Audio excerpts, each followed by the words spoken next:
Hey everyone, thank you for listening to another episode of Spoiler Force Podcast.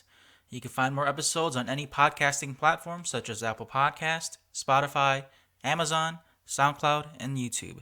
Don't forget to subscribe and make sure to follow Spoiler Force Podcast on Facebook, Instagram, Twitter, and Twitch. This is Ming Chen.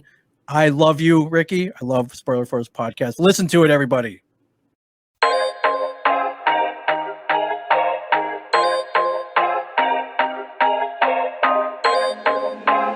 This is a FlowGasm Beats production.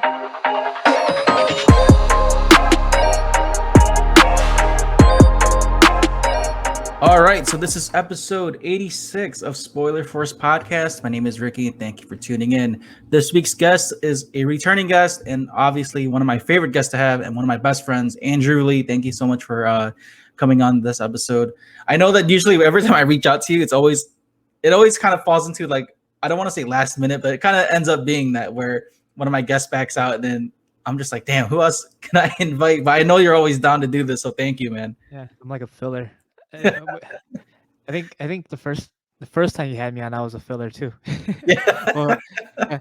So I'm just a filler. It's good. I mean, I try not to do that, man, because I don't want to make it seem like, oh man, Andrew's like the last resort kind of thing. I don't ever want to think that. But before we get into more of this, what we're going to talk about today, dude, your fucking microphone, man. Let the listeners know about your mic. Like, dude, your audio quality is super good, at least on my end. So, out of randomness, I don't think there was like an anniversary or anything, or I don't think it was my birthday, but my wife bought me this mic because she knew I wanted this mic. So I don't know. I was at my in-laws' house, and she's like, "Here, open this." I'm like, "Why?"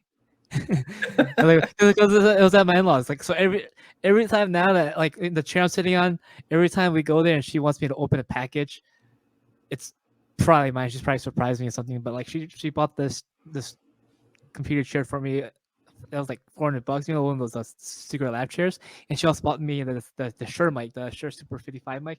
I like to call this mic the Mr. Kennedy mic, or the Mr. Anderson mic. If you guys are wrestling fans, you know. But I think this is more known as the Elvis mic, because Elvis uses. But yeah, she bought me this mic because I told her I wanted this mic. I mean, I'm pretty sure the other microphone that Shure makes is better.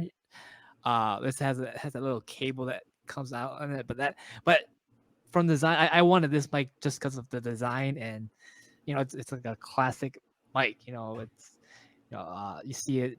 I know it as the Mr. Kennedy mic. A lot of people out there they know this more as the Elvis mic, because Elvis uses this mic too. So yeah, I mean, she surprised me with this microphone. I was like, crap, like I gotta use it.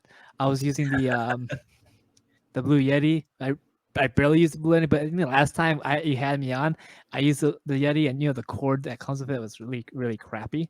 Yeah. So I was like, I couldn't even you couldn't really hear me, and I had audio issues because of that microphone. I mean, I still use it if I'm doing like a round table type of thing, like a tabletop or something. But this is now my main mic. I can actually use it for if somehow we had audio issues here, I can actually attach this to my iPad and use this microphone on my iPad.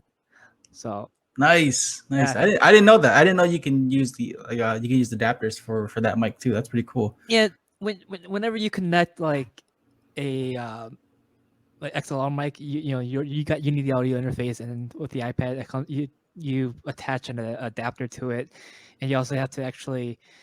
The only thing about like iPhones and iPads is you actually have to have the hub, the switch hub for it, because it runs a lot of power. But that for some reason, that hub kind of distributes the power, so you can actually use it on the iPad or your iPhone.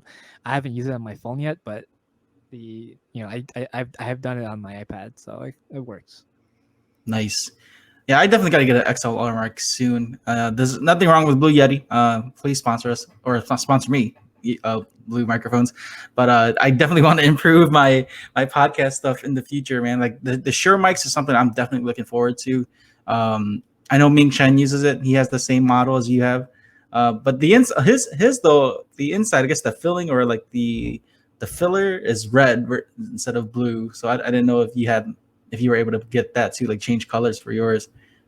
I don't think No, it looks like it's cloth, so it's I don't think I could change colors, but it's cool. I mean, it's one directional. I mean, like you could just if I'm over here, you can't really. It's I don't know. Can you hear the difference between me being over here Yeah. and being here?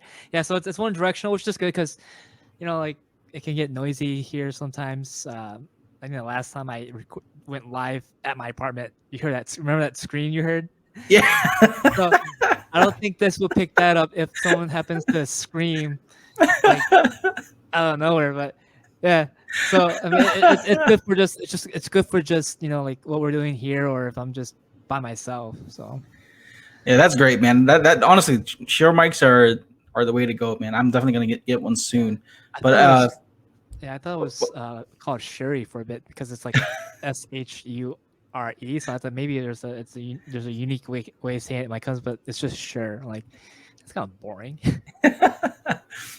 But to continue on, man, as you can see, if anyone who's watching this, the video portion, I have the title, the Snyder Cut review. So that's our main topic for this episode. But before we get into that, though, Andrew and I've been wanting to do this with Andrew for quite some time because usually if we do any reviews based on like TV shows or just movies, I try to get Andrew on. And then, as you guys know, I get my cousin Mong on for the anime reviews. So our first topic for this episode is the Karate Kid Season 3, which is long overdue. I honestly been wanting to do this, but then I just could never find the time for the Karate Kid Season 3. I guess that pretty much says how much we really want to review it. But I mean, it wasn't bad, but it's like, it was watchable. I enjoyed it because obviously it picks up from Karate Kid Season 2 from the big fight when Miguel falls, and we all wanted to see if Miguel survives, or he obviously survives. But see if he gets paralyzed, or what was his end result of that fight. And it turns out he is paralyzed from the waist down to a certain extent. But we see more of Johnny's character in this show, and then we also get to see the big reveals that Season 2 left behind us with the Easter eggs of Allie responding back. We saw the trailers, and we see Daniel going to Japan again, seeing Kyoko and Chosen, and also just to see what Kreese does in this season. And I really like that this Season 2, Kreese, they showed more of his side of the story, just like his youth and how he grew up, and pretty much just his war mentality, as you can see in the show. But first, Andrew, what did you think of the season overall compared to seasons 1 and 2?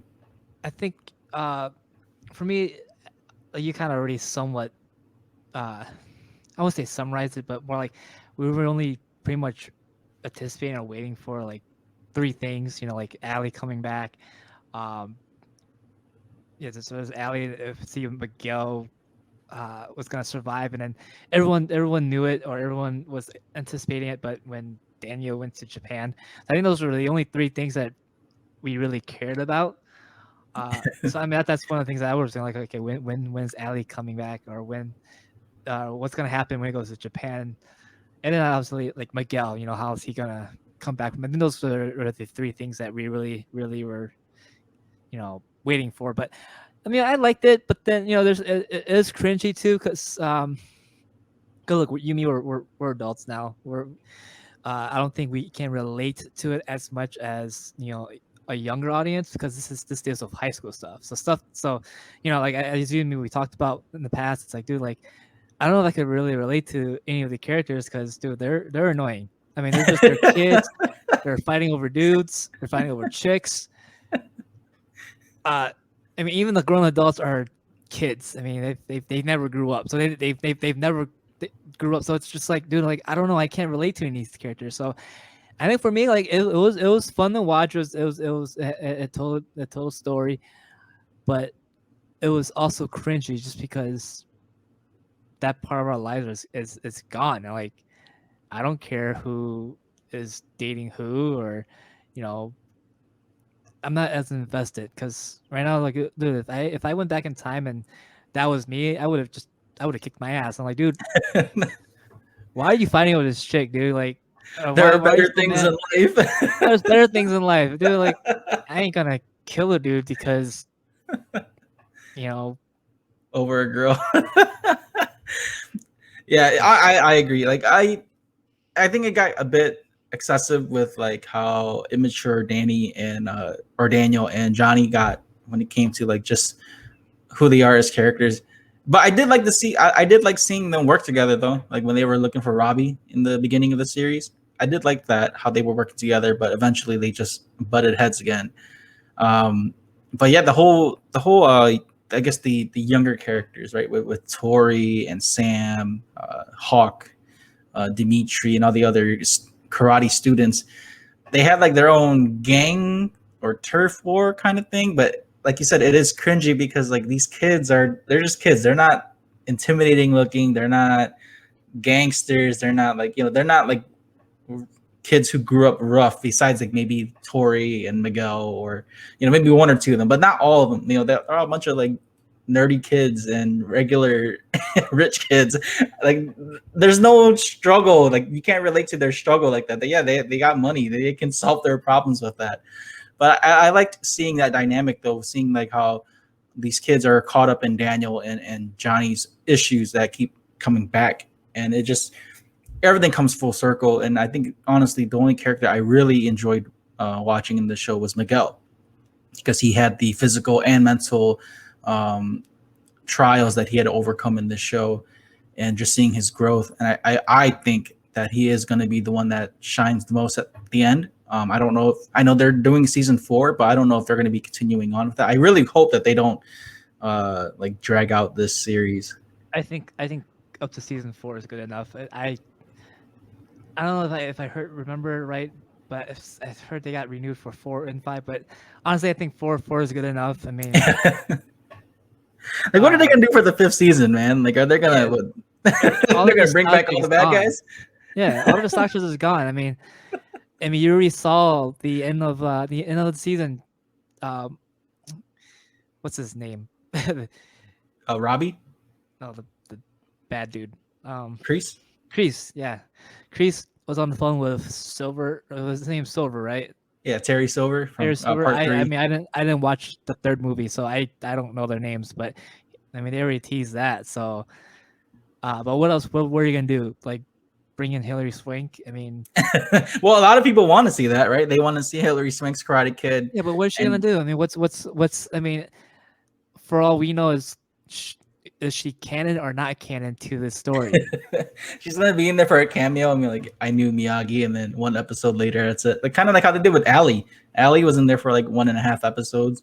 She was just in there to tell Daniel and Johnny to grow up. Really. Yeah, grow up, and it's her role was good for what it is. I mean, they didn't need to keep her on there. Yeah, because a lot of the theories was that Allie was going to be the doctor or something, part of Miguel, and for Johnny's development as a character. But I'm glad she just came in there and bam, was in and out. Yeah, dude, there's so many theories out there for Tori's mom, and it's like, dude, why now? Oh yeah, that's right. They thought she was going to be related to Allie. Everyone is making a theory of who Tori's mom is, and I just think that Tori's mom is no one from any of the original series. I don't think she's anybody. It's just like how they try to tease Rey in Star Wars. I don't really think her mom really plays a role in anything. We just need to know that Tori's mom is dying, and I don't think they need to have a twist or anything, or I don't think they need to reveal, oh yeah, Tori's dad is Kreese, or I don't know. Everyone is Tori's parents somehow. I mean, I think I've seen a theory for Daniel. I've seen a theory for Johnny. I've seen a theory for Kreese. I've seen everyone has a theory of who her parents are, and I don't know. I don't care. I think they brought her in. I think as much as we know of her, that's all we need to know. That's her upbringing. My only theory for Tori is I think she might be related to Terry Silver or someone of like that knows Kreese, or maybe possibly that might be Kreese's granddaughter that she might not know of. I mean, I think if anything, it might have to do with the lady that he met when he was young. Again, the Kreese episodes where they flashback where he was younger, he meets that lady before he goes to Vietnam. I think maybe there's a correlation there, but other than that, I don't think Tori is that significant when it comes to a character. Um, but I do think that she might be more related to Terry Silver because in Karate Kid 3, Terry Silver has more of that like karate kickboxing background. And when they introduced Tori in Cobra Kai, she says she had like a kickboxing background. So I think maybe there could be something there, but I don't want to overthink it because this show with their theories, it's kind of like way more far out than the actual story. I mean, they don't need to bring up the fact that someone is her parents. I mean, if they're gonna bring in Terry Silver and connect them together, perhaps maybe he was her original sensei or something. That's how she already knows what she knows. I mean, they can do that. I mean, they don't need to be related. Now with Tori on this topic, she had her issues of Sam, who I know you don't like in this show, I don't Daniel's think daughter. anyone likes Sam. I think they tried to write her as innocent and sweet, but then they kind of screw that up. You know,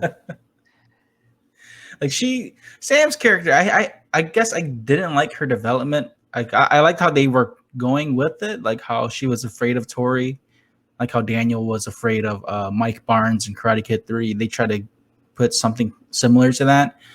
But Sam's choices in this show were absolutely terrible. I mean, she got Dimitri's arm broken. They got into a bunch of fights that didn't even need to happen.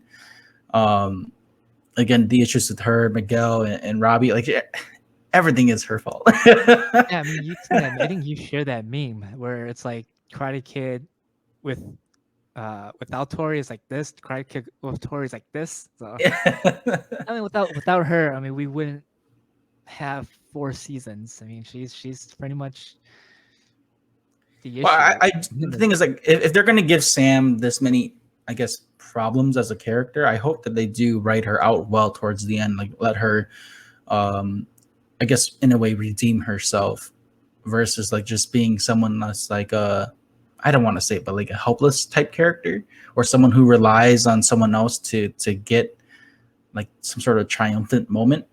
I kind of want her to be able to be better than Daniel, or like find a better way to evolve as a character, because right now Sam's character is just irritating me. Like I rewatched season 3, like a little bit of season 3 not too long ago, and I couldn't get through it with her scenes. I'm just like, yeah, I don't know. I can't stand her. I think how the show's gonna end. She's gonna not. There, I think everyone's trying to like predict on who she's gonna end up with. I don't think she ends up with anybody. I mean, I it's think high so school. too. Yeah, Yeah. it's high school. They're gonna end up like how their parents are. You know, they're not gonna end up with the person they fell in love with in high school. So I think she's gonna realize how dumb this is. I think, you know, as dumb as they make her in the show, I don't think she's gonna end up with Miguel or Robbie.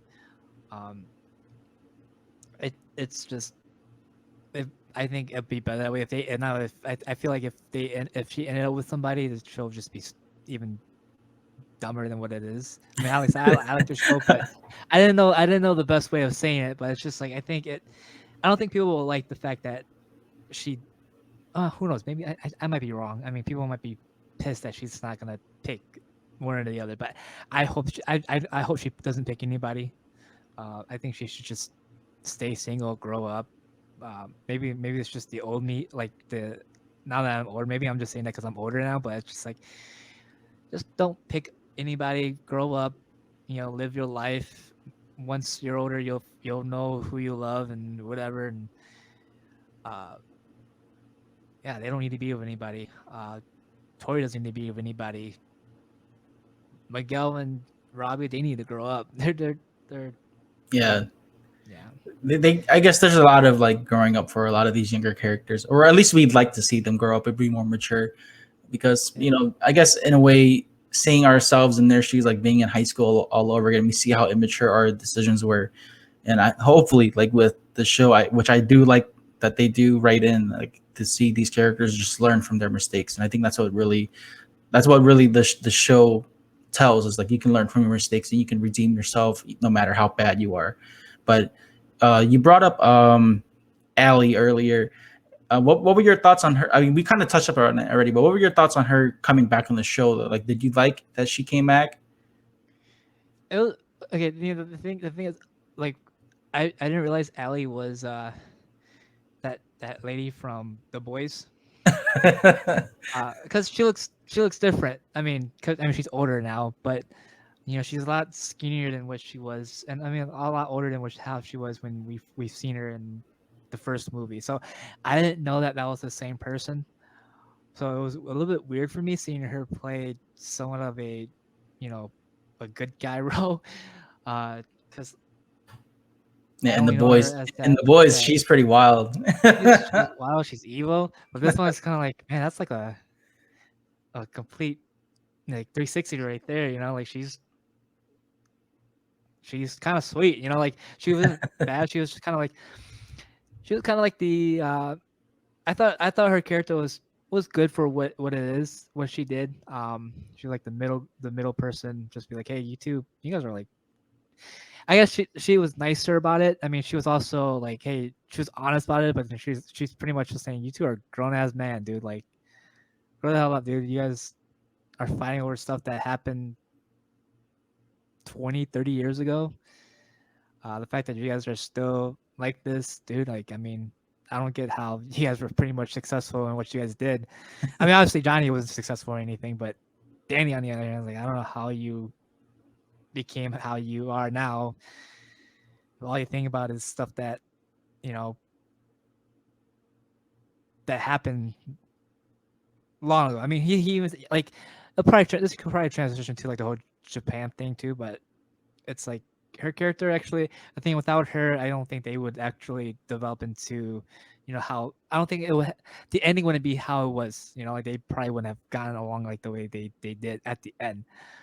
But her character was good for what it is. She just only needed to be in there once, and Yeah, I I like agree it. with that. I Yeah, like how Allie kind of just brought them back to Earth a little bit. Just she just uh, pretty much told them what it was, and I do like the moments too, though, like how her and Johnny kind of like reconnected, and and prior to that, how Johnny was like learning how to use Facebook and taking pictures and putting up his social media. I thought that was pretty funny to see how Miguel was teaching him how to do all that.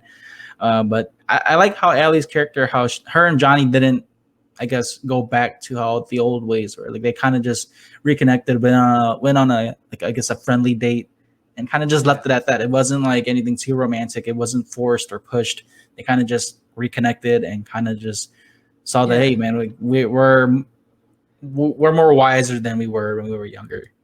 I mean, they did tease it, like saying they were about to kiss, but uh, I guess I could kind of a little bit relate to how Johnny felt about seeing a old love interest.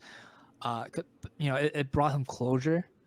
I think because they're kids, and every once in a while you'll think about someone you might have had feelings for in the past, and you think about that stuff, and sometimes you're kind of left with, you have no closure, even if you're a grown ass man. It's like it kind of wants a closure, because that's happened to me recently. I'm happily married. uh I've No, sir. yeah, I make that clear. 'Cause I know kind of what happened. Yeah, I'm happily married, and like, this is just high school people that I ran into. Like, I think last summer, it's like we were going up north to Port Austin, and we ran into an old love interest of mine, and you know uh she, I think this was right after my divorce. I just needed some kind of like some kind of, I don't know to say this, I just needed some kind of comfort. So I uh it's the dumb thing to do, but like, you reach out to girls that you used to talk to or had feelings for, and I think after that, like, it's one of those things where, hey, she got married. She was getting married in a couple of weeks when I reached out to her, and after that, she kind of like, I was she took me off Facebook. She didn't block me, she just unfriended me. So I think it was kind of one of those things where it's like, uh it had to be, like, it had to be the way it went. And then when I saw her last year, it kind of brought some kind of closure, that she's happy and I'm happy, and now, like, it helps, because last time I talked to her, I was unhappy. Yeah, that's what's good too. Like you don't want to do those kind of choices out of like a bad intention Yep. or So or like, Johnny, seeing Allie, going back to seeing Allie and seeing that they're okay, and that their life is great from where it is now, it kind of brings them some closure. Because I mean, when you're in a relationship, like the way they ended the relationship, it kind of like you have all these old feelings and bitterness, and you just kind of just want to end it off good, in good terms. So I think that brought that kind of ended a chapter for Johnny, Allie, and Danny. So I mean that brought closure to the relationship. So now it's like that's gone. They can live happily. So that was probably the only thing I could relate from the show is just that relationship aspect of things. But I think Allie did good. I think bringing Allie in did a good job for them and closing that gap for them. I think that was one of the when it came to Johnny's actually the good guy in this whole thing, and Danny's a jerk. It's because of what Allie did to them. yeah, and you brought up a great point that it brings a lot of closure for these characters. And speaking of closure as well, Daniel had closure with another love interest from Karate Kid 2, which is Kyoko. He goes to Japan for some business meeting to try to expand his car business and whatnot. I really like this segment of the show because because honestly in the movies, him and Kyoko kind of they never really had they had a great moment in part 2, but when they transition to Karate Kid 3, she goes to school for dancing and Daniel goes back home. And it wasn't really like a relationship where they broke up or anything. They just kind of figured out like, we know what we want to do, so we got to give up this relationship. And obviously, long distance relationships never really work either. So having him come, Facebook. yeah, well, having him come back to Japan though, I really liked what they did because they kind of give you like that nostalgic feel, like how they shot that scene where he sees her from afar or in that distance, and then they kind of go back to the flashback scene in part 2 where she's pretty much almost doing the same thing. She's dancing and all that. So I really like that they brought these two characters together. And honestly, I think the actress who plays Kyoko, I think she aged really well. So Asians don't raisin, so that's a great thing, right? But I really like this part because it really showed you how, I guess, how Daniel must have felt knowing that even though he's married and happy and has kids, his love interests from the previous movies or the previous when he was younger, they still kind of lingered there. Because there is a part in the Cobra Kai series where he talks to Sam about like how he had different love interests, and you can kind of tell he's talking about Ali, Kyoko, and probably the girl from part 3. There's a girl in part 3. Yeah, but she was, I don't know. I don't really count her. I think Ali and Kyoko were probably the best. I don't know who she is. I mean, I didn't watch the third one, and no one talks about her, so I'm pretty sure she doesn't matter. Yeah, and I just really liked how I keep calling her Kyoko. Her name is Kumiko. What the fuck? I had to look it up. My bad, folks. Okay, let me correct myself. Kumiko, not Kyoko. I keep thinking I don't know where I got Kyoko from. Movie. You're probably thinking about all the other animes and movies you've Probably, yeah. Her name is Kumiko. So I probably pissed off a lot of Karate Kid fans. Like, oh my god, he's ruining the name. Good thing I have my laptop right next to me. So Kumiko, let me correct that. Oh my god, I feel like a fucking idiot. I like keep talking like I'm a Karate Kid fan. And I'm getting all these names butchered. Oh man, I feel bad now. So you guys can kill me in the comment section about that. But Kumiko, not Kyoko, Kumiko, where Daniel and Kumiko, they just get back together and there's still something there, but they moved on with their lives. And then I really liked how Chosen came into the picture because he think if there's going to be some beef between him and Daniel, and he grew up. Like Chosen just grew up from the past. He's like, the whole honor thing, and he just kind of got over it. He just learned to get over it, and he helped save their town with the whole business integration too, which I really liked how he, as much as they didn't want to do that back in like the old days, he helped save that town that they lived in. So I really liked how Chosen's character really matured in this series. And then you see what a lot of fans wanted to see was Daniel training with him and learning real Miyagi karate. And I really like that even though Daniel beat him in part 2, like over the years, you see how much better Chosen is because he's actually from that lineage of Miyagi karate. and I really like that he taught Daniel different strikes and like I guess just learning how to attack opponents, like kind of like Naruto, where Nenji attacks like the chakra points. He attacks like all like the weak spots or like the I don't know what they're called, like the pressure points. pressure points. Yeah, he does that to Daniel, which I really like too. And that was really cool to see them train. And I like how Daniel was telling Chosen, like, I wish I could make up like this how I did with you with someone else regarding to Johnny. And I really did wanted to see if like Johnny and Chosen were like one of my dream matches would like to see is Chosen versus Johnny. I would really like to see out of those two who would be the winner, because realistically, I don't think Daniel can beat any of these guys. But I don't think so either. I mean, I think Chosen is the one who's the better fighter out of all three of them. So yeah, I realistically I just never really thought that Daniel could beat Johnny, let alone beat Chosen. And just shows like when they introduced Chosen in Karate Kid 2, he's like a super black belt. He's like teaching everyone else, and he gets whooped by Daniel. Come on. Well, I don't know much about fighting, but when I watch Danny fight, it's like he doesn't look confident in any of the strikes that he throws, or like when you see him on camera, he just kind of looks like, oh, should I kick him? Should I punch him? He's just the way he's looking at his opponent doesn't seem like he's confident in what he's doing. But yeah, he doesn't. I guess like maybe it's just the choreography of it, like for the actor, because Daniel Ralph Macchio doesn't seem like the athletic type to be pulling moves off like that compared to like the actor who plays Chosen and for Billy Zabka. I think they're definitely more athletically inclined to throw strikes like that. And even the actor who plays Bobby, the pastor, I never knew this, but he's also a karate black belt too. So I thought that was pretty cool to know that, to learn that about him too. And it makes more sense now when I look back at like the first Karate Kid, like the guy who plays Bobby, he's actually his the way how he strikes is a lot more fluid. But yeah, just going back to this Karate Kid, man, like I really liked how they just gave a nice like you said, closure or a wrap up to these stories for Daniel too, and to just see him grow as a character. And I'm glad that he didn't cheat on his wife with Kumiko. I'm glad he didn't do that.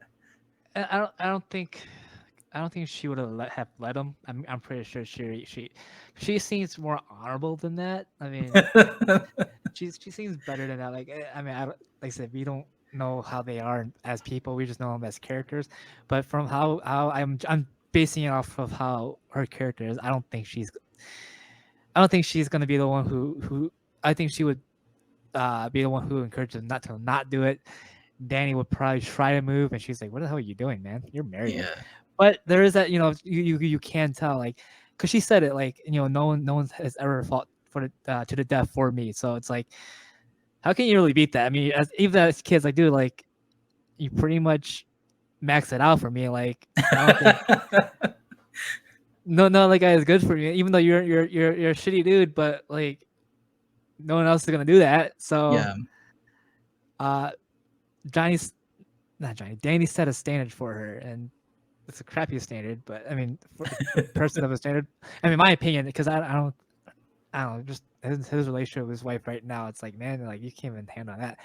I mean, True. not me from you judge, but it's like, I mean, maybe she would have made him a better person. I think they both, you talk about, the one that got away. I think for each other, they were that one who got away, but they're still happy with their lives. I'm just surprised her and Chosen didn't get together. And yeah, I thought that was gonna be a thing, but it turns out there's like they just reconciled really.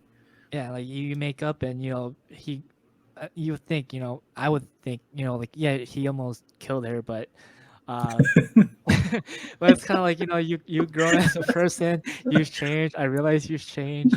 Well, maybe who knows? Maybe if they get together, maybe he would just go back to his old ways, because it's like you kind of you open something up for him to be how he was. But I don't know. Could you imagine though, like they're together? He's like, "Yo, so this is the knife I had on your on your neck when I almost killed you." Oh my god, how awkward that shit would be. Yeah.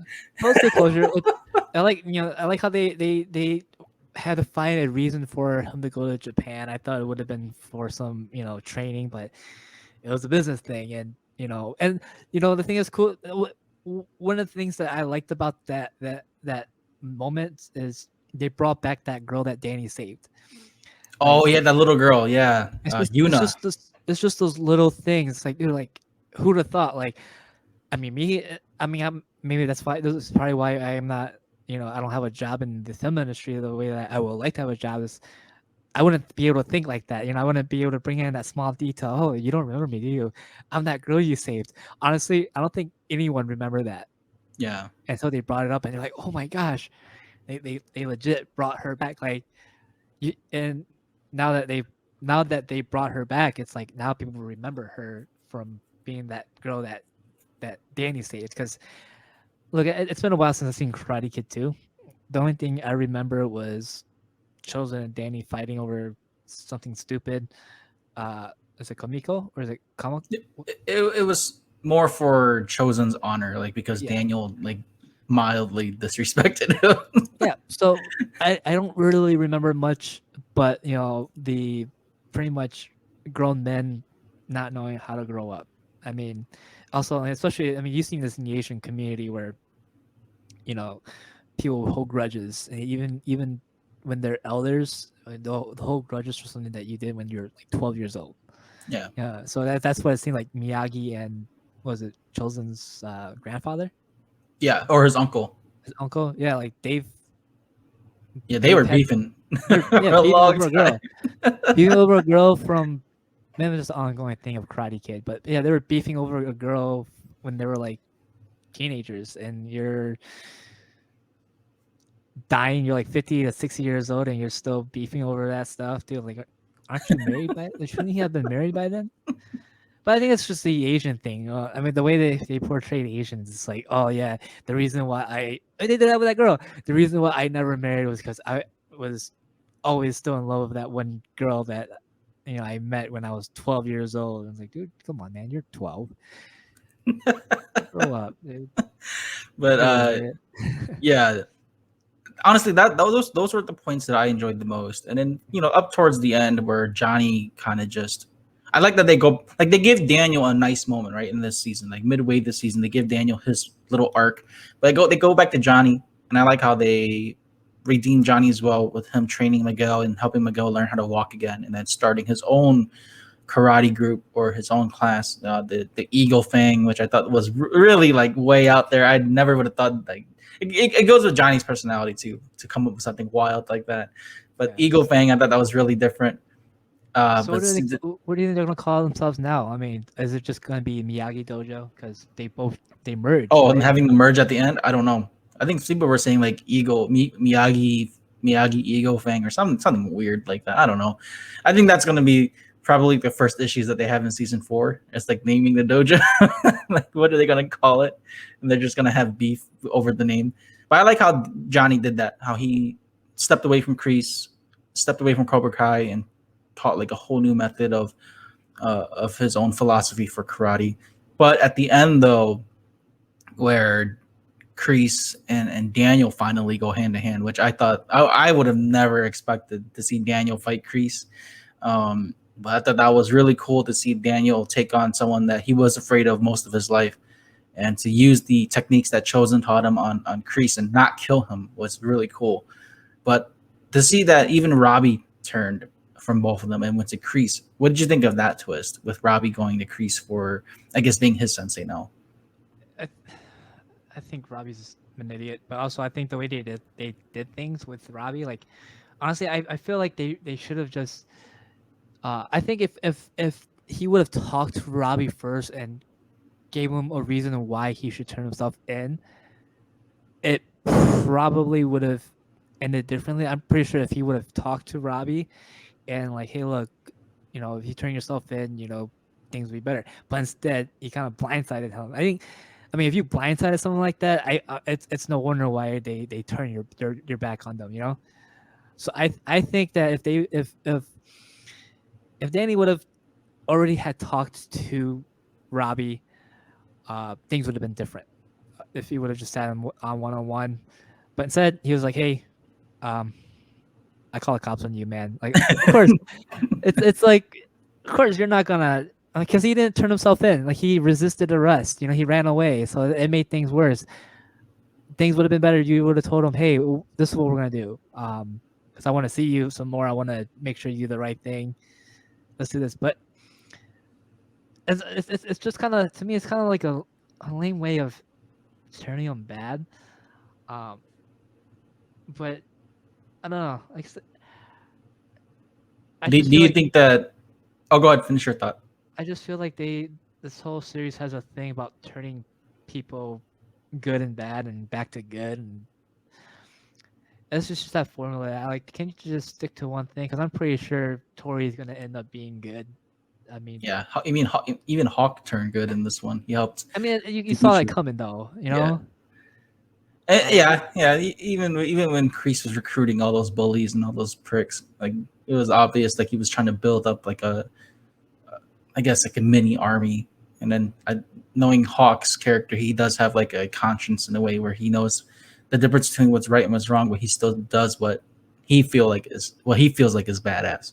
But to see Hawk turn, I thought that was a great moment too, where he helped save Dimitri. See, for him, the moment he saw that the Asian dude, it's like, crap, you know. That's what drew the line for him. It wasn't good or bad. It's just because he knew what he wanted to do. He like whatever. If he knew something was good, he's gonna pick the bad thing, you know, because he wants to be seen as the badass. So I mean, but what drew the straw is the thing that got him there was, you know, you're the reason why I even took karate. You know, you're. But now you're doing what I'm doing. It's like the parent doing something that the kid's doing is no longer cool. Yeah. But now the fact that he joined Cobra Kai, it's like, dude, it ruined it for him. So that's like, all right, I got, you know, it kind of beats the purpose of why I'm here. Now, do you have any before we wrap this up?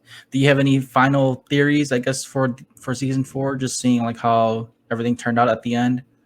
I don't think Miguel's gonna win. You don't think so? Oh wow, okay, that's a good one. Because I think it's just me thinking, you know, he won in season 1, and I it's kind of hard because I don't want Robbie to win, but I feel like Robbie's going to win, but then he's gonna turn. He's gonna have a conscience. He's gonna turn. He's gonna maybe he'll beat Miguel. I think he'll beat Miguel, but then he won't win the tournament. I think someone else is gonna win the tournament for them, but I don't think Miguel's gonna win.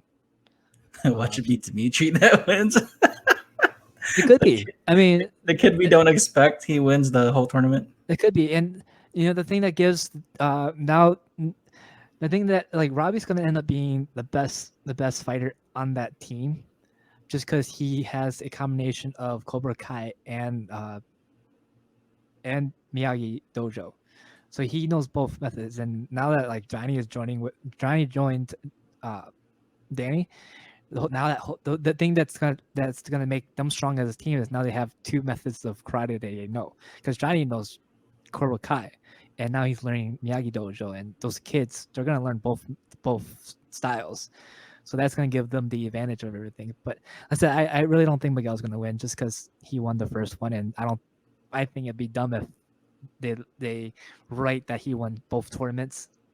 Right.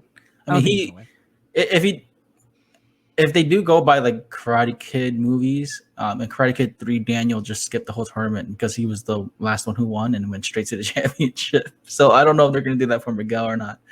But I like that. I like that you brought that up. I was aiming for Miguel. I really want Miguel to win and kind of just redeem his character more, not in the sense of like just him winning more fair, but just like I feel like he deserves it after all the shit that he's been through as a character. But if Robbie does win, though, I think that does bring a different dynamic to the story. Like how maybe Robbie does see the changes of his fighting style or himself as a character, because Robbie is a character that does need a lot of growing to do as well. He's very independent, but at the same time, he makes really bad choices.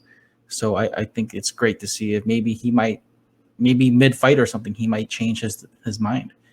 But yeah, man, this is pretty much just the wrap up for the Cobra Kai. I kind of wanted we kind of went a little bit longer than I anticipated, but thought it was Uh, like 15 minutes, but you know. but what's great about these streaming services, though, man, like they put up a lot of great content, and HBO Max is one that is really great right now, at least up until 2022. Right now for HBO Max, if you don't have that streaming service, you could watch the movies on HBO Max up for a certain time limit, and then it gets taken off. But I'll be back. yeah, but just Kong versus Godzilla versus Kong was one of the movies that they put up on HBO Max, and obviously Mortal Kombat's going to be on there next weekend too. Are you going to watch that in theaters, Andrew? Or are you going to watch it at home? No, I'm gonna watch it on. I already have it. I already have HBO Max. I was like, I'll watch it at home. Like just like what we did with Kong and Godzilla. Um, my future brother-in-law. I'll say my future brother-in-law brought over the projector to my in-laws' place. We watched Godzilla versus Kong, and we'll probably end up doing the same thing when I get back from Minnesota. But that's probably what we do. We're gonna probably watch it as a group because we're all anticipating it, and I like watching movies with friends and commenting over just like what we did with Justice League. We were just kind of like poking fun of stuff. But I would like watching it with my buddies, and I'm anticipating Mortal Kombat first. Yeah, like the first movie I didn't mind so much. The second movie, but I'm looking forward to this whole remake, reboot, whatever you want to call it. I don't know what they're calling it these days, but this version of Mortal Kombat, I saw a clip. Dude, it was brutal. I've been lucky to avoid a lot of that stuff. I know you saw the GIF and you were like, "Did you want to see it?" I'm just like, no, I'll just pass on that. But going back to Kong versus Godzilla, we'll just briefly touch up on this. What did you like that movie, Kong versus Godzilla, versus compared to the other two Godzilla movies? I liked it. It was an improvement of from the King of the Monsters. The thing is, I feel like they don't know how to write the human stuff. Like what makes the movies good is just the monster. I think everyone's just watching it for the monster fights, because the King of the Monsters, like I said, it was.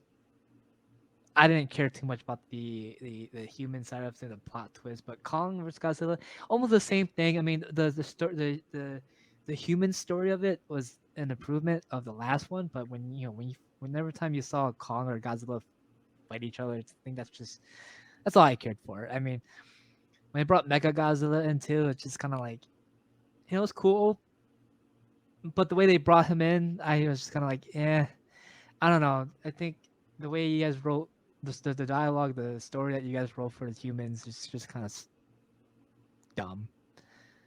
Yeah, like most people, the only human I liked the most was the girl that was signing, the little girl.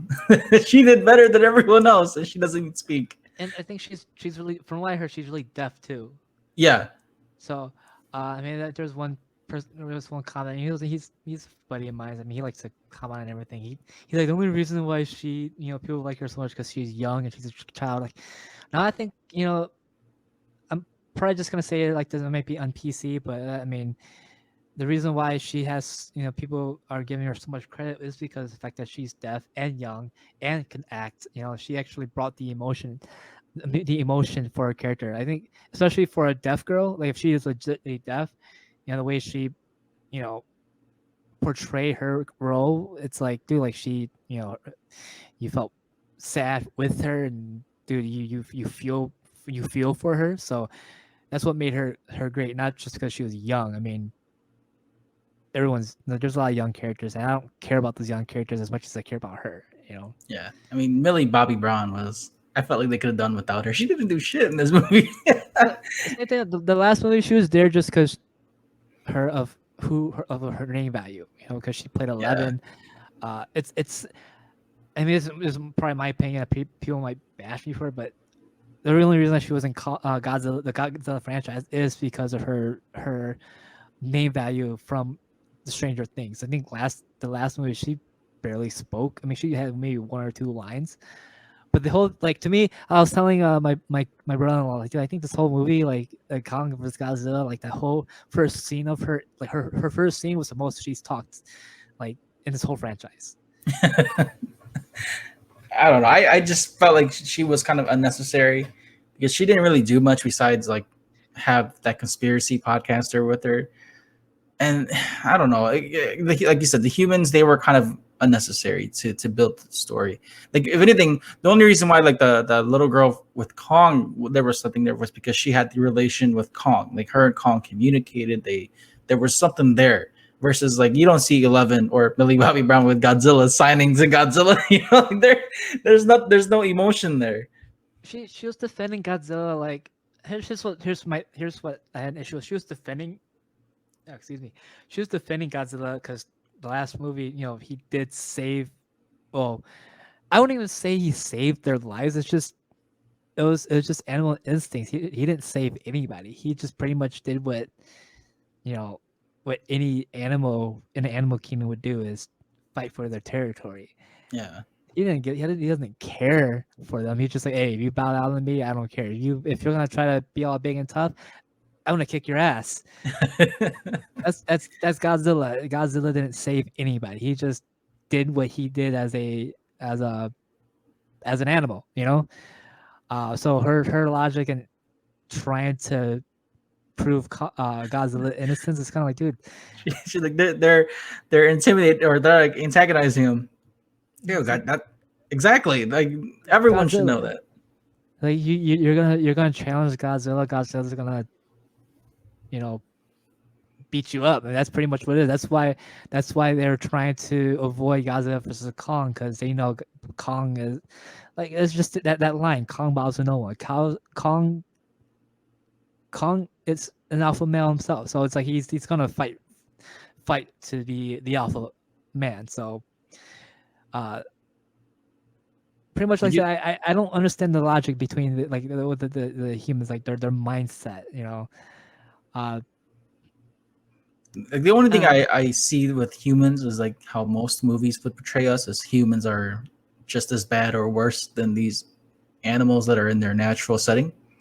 How humans always try to, like how they were making Mechagodzilla. It's always something involved with humans that try to be the top thing or the top of the food chain when really we're not. So we keep messing with nature to try to show our dominance, but we're just making the earth or making things in our environment much worse. That's the only thing I really got out of the humans watching Godzilla versus Kong. But what did you like the fight scenes though? I mean, obviously the first fight scene with Kong and Godzilla, they're on the ocean on the boats and stuff. Did you like that? That was good cinematically. I thought it was cool on how they did, because it actually gave Godzilla the advantage. But I like how Kong was struggling, but he's like, oh look, I gotta try to find a way to at least make it out of here. And I thought it was all cool. I thought the fight in the boat was cool. I do enjoy their fight scenes, because I think that's all I cared for, like seeing the fight, because I think it's the name in itself, Kong versus Godzilla, is really what we're all here for. We're just here for the main event. I just didn't understand the axe thing.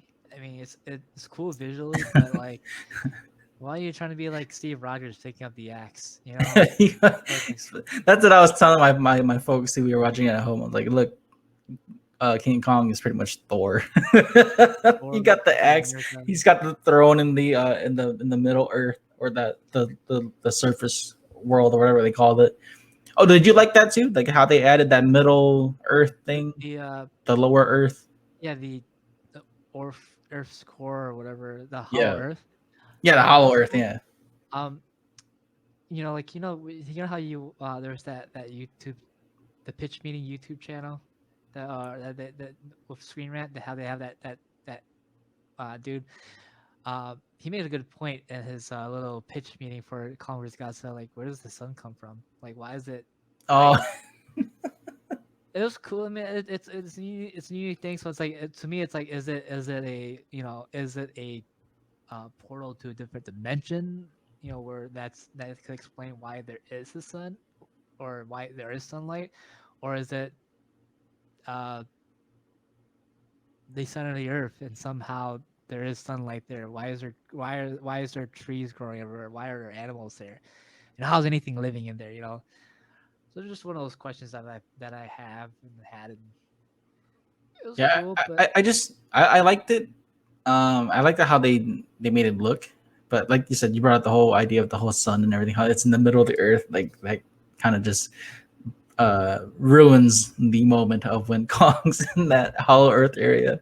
Yeah, there's a lot of things in that movie that didn't make sense. Like, my brother, my future brother was like, dude, like, there's no security in this place for all this technology and all the, you know, you would think there would be a lot of people walking around, like the labs and stuff, but like no one's stopping them. Like they're going from what, New York, or is it New York, whatever city that Millie Bobby Brown and them were in, and they traveled all the way Oh, down and they went to, to, I think, was it Hong Kong, right? and then it's like they get out of there and there's like no one around, like no security, and then it's just like, dude, like this place has really bad security. Like anyone could walk in here. Like there's no one, like no one stopped them, and they walked around. And then when you did see people, maybe it's because of COVID or whatever. But then like when there was people around, it's like, dude, like no, even still, no one stopped them, and somehow they knew the passcode to all the doors and everything. It's like, it makes no sense. I don't get this idea. And when they brought in the was it Ghidorah Skull Yeah, to explain that this is how they're controlling Mecha Godzilla, it's like, is his skull, is it mystical? Is it like, how are they able to pull the consciousness from a dead skull that has nothing in it, just a skull, and use it to talk to the other skull? It's like, to me, that I guess I want more explanation. I mean, if they just said it has magical powers, which is why he's able to control the Asian dude. I kind of want to know. I think if anything with the whole Ghidorah scene, I think they were just trying to use his DNA from the skull and try to replicate that. But they didn't really do a great job of explaining, because if anything, all I got from it was like they were just trying to create something using the DNA of Ghidorah's skull and then trying to use that energy from the Hollow Earth. And then when they did, it like amplified its powers, and that's why Mechagodzilla became its own entity versus someone controlling it. And that's the thing too. It's like with pitch meetings, like did they like how did they get charged with that power source of Hollow Earth? It's like, is it, they pretty much made it look like it was emailed to them. You know what I mean? Yeah. It's like, all right, I guess if I can email you a light source, cool. You know, I mean, maybe that might be technology in the future, but I mean, how did you guys get the power to Hong Kong, or know where Hong Kong was? You know, Yeah, there's a lot of plot holes. But to wrap this up though, did you like the final scenes though, like how where Kong and Godzilla fought the second time, and then versus towards the end where they both teamed up to fight Mechagodzilla? I did. I thought it looked cool. Um, a part of me though doesn't understand how people would see that Godzilla won. I mean, if you're counting it 3 rounds, I mean, oh, I got someone at the door. Hold on 1 minute. I'll be right back. Sorry. Yeah, that's fine. But yeah, so for listeners, I thought that this ending where they finally have their matchups, I thought it was really cool that they fought in the city, which gave King Kong a advantage to fight Godzilla. But like Andrew was saying, it was really tough to see who would win or who would be considered a winner. I don't know. I honestly thought that's all right. I was just saying how they fought in the city and how it gave King Kong an advantage. But me personally, I think I feel like Godzilla won the fights. I think he gave Godzilla gave King Kong like a great challenge, especially towards the end where he's like clawing at him, scratching him, and then like, he stomps on his chest and shows dominance. I thought that was really cool. But I felt like they could have gave Kong more advantages in fighting in Hong Kong. How he was climbing in the towers or like the buildings. I wish he used his axe more. I feel like he didn't really use his axe that much. But yeah, what were your thoughts on that, Andrew? Just them fighting in the city. It was cool. Like I was saying before, the UPS man buzzed my I didn't even think that I was getting anything from UPS, but I thought it was no contest. I mean, they won one fight each, and then Mecha Godzilla came and yeah, I know Kong was knocked out for a bit, but I would rule it as no contest just because dude, like Kong was already like beat up. So Did you maybe I'll watch it again, but Did you like how they teamed up though? Like, I mean, everyone saw it coming. Like the whole it the made sense. I Mothra, mean, like the I guess Batman versus Superman meme. for Godzilla, I don't know how Godzilla would understand. Maybe he saw that Kong was helping him, but it's just I didn't think that Kong would have understood what was happening. Well, the girl told him, right? She was like, Yeah, that's well, not Godzilla's Kong. I mean the enemy. Godzilla. I didn't understand if Godzilla would understand what's happening. Just the idea that Kong is helping Godzilla. But I mean, I would think that Godzilla would just be like, hey, we're still gonna fight after this, because it's animal instinct. It's like you're still trying to fight as to be the alpha man, but or do you think? I think they made Godzilla a lot smarter in this series. How we're used to seeing it, how we're used to seeing Godzilla, like even in the old King Kong or Godzilla versus King Kong, the idea was that King Kong is a lot smarter than Godzilla. Godzilla has a smaller brain, but maybe in this new franchise, Godzilla is actually a lot more self-aware of what's going on. So maybe he has a lot more credit than we think he does. Maybe I don't know. Godzilla's not really like my best topic to really talk about, but overall movie, I liked the kaiju side of things. Just I'm just not a big fan of the story, the main story that they're trying to tell. I mean, I think anything that whenever they did, but that okay, let me rephrase. Let me take all that back. I think I didn't like how they wrote for Godzilla's story. Like anything that involving Godzilla, like the Millie Bobby Brown and the whole Mecha Godzilla, anything that involves them, I didn't like. But anything that involves Kong, this to me, this is more of a King Kong movie Yeah. than a Godzilla movie. Anything involving Kong, they had a story to tell about Kong. I like that. It's just anything involving Godzilla. It's like, man, you guys suck at writing Godzilla, dude. That I can agree with. Yes, I can agree with that. Kong, I feel like Kong had a better story to tell versus Godzilla. That's where like our buddy Chin was like, "This is a Godzilla movie. How come King Kong had so much more screen time?" So the on PC way, it's because it's America. Because it's America.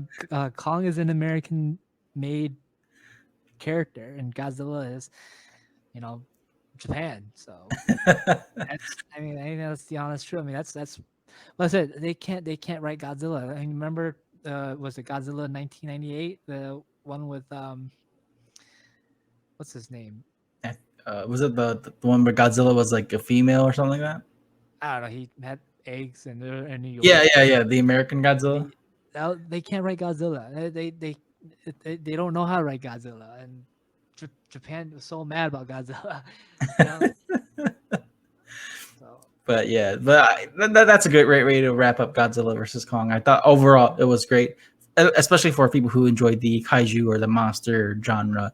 Now, could the story have been better? I think so, but hopefully they add on more to this series. If they don't, then I'm actually pretty happy with where they went.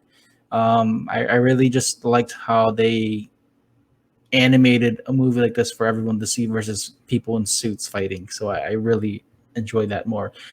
Do you want to start your own podcast? Then sign up with Buzzsprout. Buzzsprout has helped hundreds of thousands of users to begin their podcasting journey.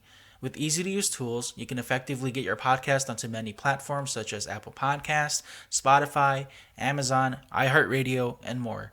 You can view stats, create audio clips, and even have your own podcasting website. Buzzsprout also offers ideas, tips, tricks, and tutorials to help you improve your podcast. Follow the link below, and once you sign up, you'll get a $20 Amazon gift card.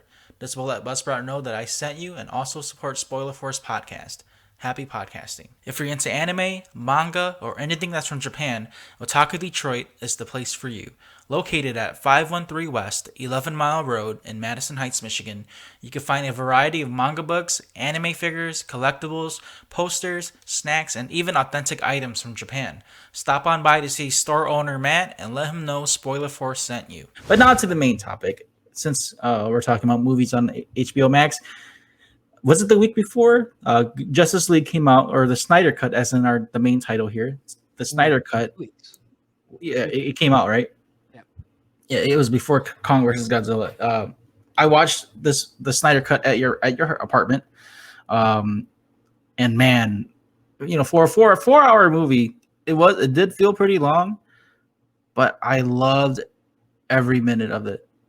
Even besides like all the slow mo stuff, but I really enjoyed the Snyder Cut versus the what fans would say the Whedon cut. Like I made a video on my Facebook page when I broke the DVD version of Justice League. Yeah, I remember when I told you how you should have done it. Like you're about to like throw the whole thing away. But like, dude, you got the steel case, dude. Keep that. That's collectible. Like, Yeah, that's much, I was gonna burn. Yeah, case. I was gonna burn the thing, and then you were like, "No, that's a cool cover. Keep it. Just throw away the DVD." But yeah, I really enjoyed the Snyder Cut, man. When I think back about it, as I guess my love for DC like blinded me of how bad this not the Snyder but the Whedon version was, and how they portrayed, oh man, just the differences in just showing how Batman was compared to both different films. Man, I loved how Snyder portrayed Batman, especially how Affleck does it too, an experienced Batman who's more knowledgeable versus like the Whedon one where he's fucking smiling seeing Superman. Oh my god, I hate that so I hate that so much. But man, I really enjoyed it. I thought the Snyder Cut it really delivered. I really wish we got to see this version instead of the Whedon one in theaters. But I really liked it overall. Again, me, Andrew, and I were huge DC fans. So from what we say, it could be, a bias. Yeah, bit biased compared to what other people would say. But I enjoyed it a lot. What were your thoughts on it, Andrew? Don't mind the poster behind me. It's a Marvel comic poster. That was a gift from my wife and her aunt. So that's why it's up there. But as much as we disliked the Whedon cut, there was some elements in there that I did enjoy, that I did like over the Snyder cut. But by default, I think the Snyder cut was supposed, it's because it's longer. They didn't really cut a lot of it out. By default, it's better just because of the content that it carried. But I think with this one, you really got into not all the character stories, but like you knew who each character was a lot better than you did in the Whedon cut. There was like what I wish they would have left in. I think a lot of us wish they would have left in was when Batman was giving Flash the pep talk. It's like they just save one person. I thought they could have kept that. I feel like they could have kept that in, just because Flash is brand new. He's not really a superhero yet. He's nervous, so he's trying to find the hero in him and doesn't know how to do it. I really wish that they would have kept that in, but I guess because it is a Whedon idea, they didn't want to keep it in.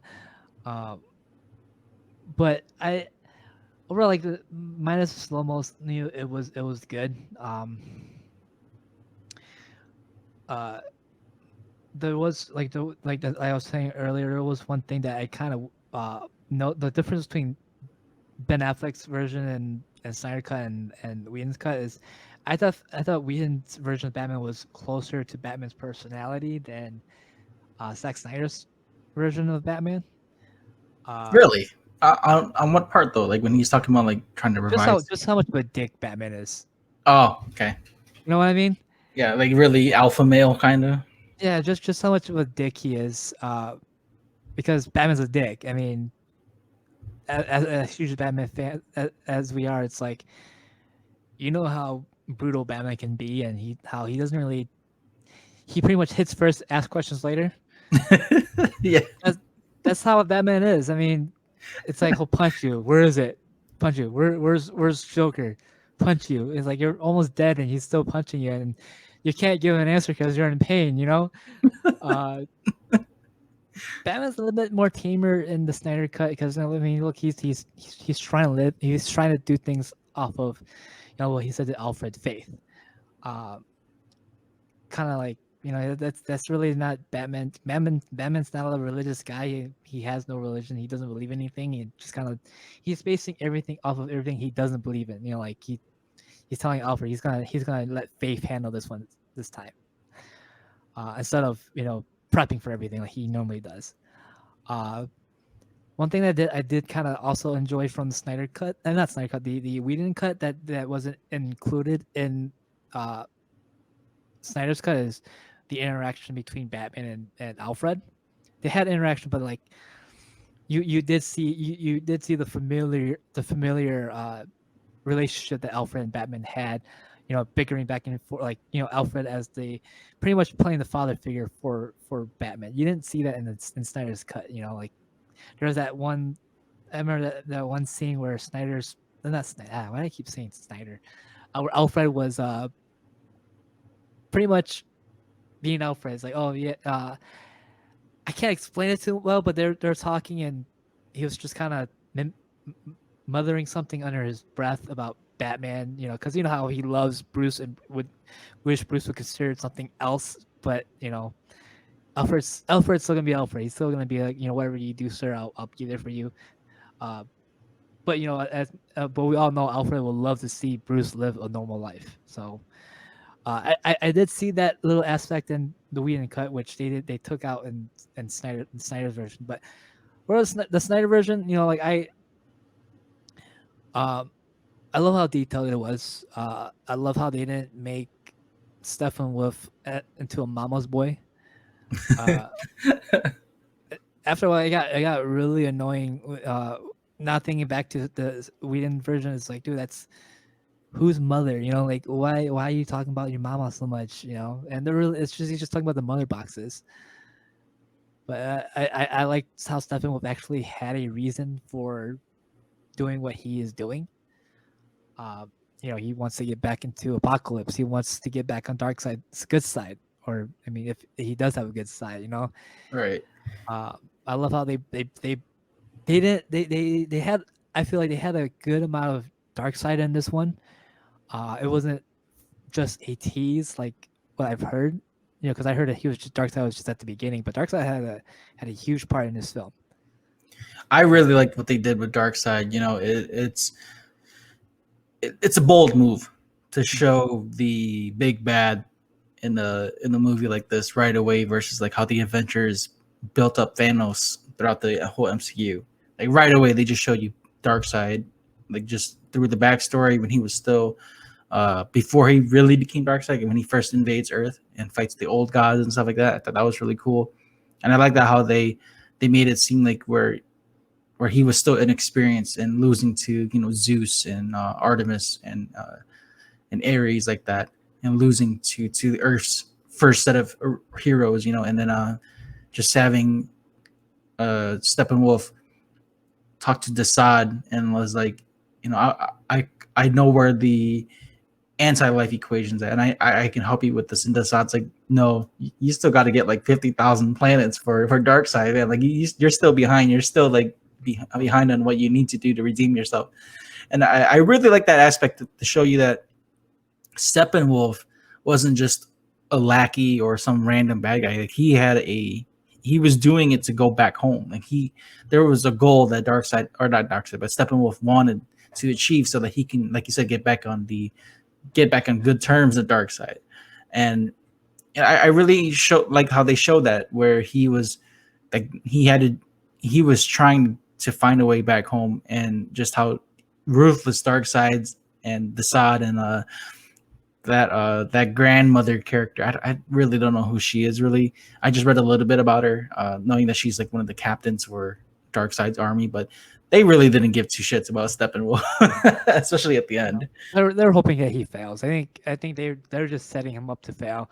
The only good thing that he did for them was to find the anti-life equation, which like if you're gonna compare Marvel and DC, like this now gives DC a story to go off of, because like before, like with the original the theatrical cut of Justice League, there was no reason to make a sequel. I mean unless they were also teasing stuff of coming back somewhat. I mean, he got eaten by the parademons, but you didn't have a setup for or much of a setup or much of a reason why Darkseid was coming to Earth. Now he has a reason to come to Earth, and it's what it's like Marvel. You know how Thanos was looking for the Infinity Stones. Darkseid is looking for the anti-life equation, which now gives him a bigger reason to come to Earth, not just to conquer Earth, but because he wants the equation. So, uh, here's one. Let's like it goes more into what Darkseid's plans are. So, I really like that aspect of hope. I mean, I'm hoping that they actually continue on with the Snyderverse, but uh, only time can tell, man. I mean, Yeah, it'll be a huge loss really to the community and to the comic book fans just to see something built like this just to not go through. Even if it's, I honestly, I don't even care if it's not in theaters. If it just goes on HBO Max, like I would love to see what Snyder had envisioned for Justice League. You know, especially towards, we'll get to it eventually, but just seeing how he planned things out and how, because like I really like it now. I really appreciate Batman vs Superman a lot more now. Watching the Snyder Cut and seeing the build up to what he had in mind. You know, there's a little bit of injustice in there. There's a little bit of the old and new gods in there. A little bit of everything in there, and but it's twisted to a version to where it's not exactly like the comic books, but it's its own entity, which I really enjoyed. What Zack Snyder was doing is just bad timing, man. It was just bad timing on a lot of things. You know, his own personal life and just WB rushing out movies to compete with Marvel. It was just bad timing. yeah, I think when- everyone, I guess everyone likes to compare. I mean, everyone always compares stuff to other products. Uh, I think introducing majority of the characters in one movie is it's fine. We didn't need to build them up like how Marvel did with their characters over the years, because I think at this moment it's like we already know who they are. Um, I mean, if you watch Justice League War, the animated film, they pretty much introduced all the characters in one movie and made it good. I mean, you see the movie, you've read. I think you may have read the comics for it. I mean, they can do it.